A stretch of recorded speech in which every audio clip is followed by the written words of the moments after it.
திருச்சிற்றம்பலம்.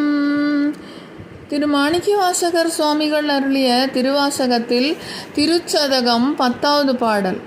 புகவே தகேன் உனக்கு அன்பருள் யானென் பொல்லாமணியே, தகவே என்னை உனக்கு ஆட்கொண்ட தன்மை எப்பொன்மையரே,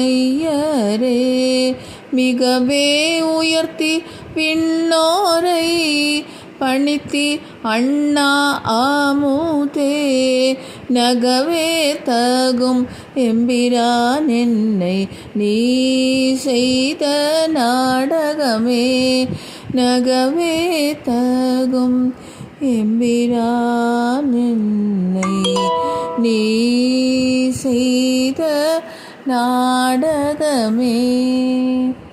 திருச்சிற்றம்பலம்.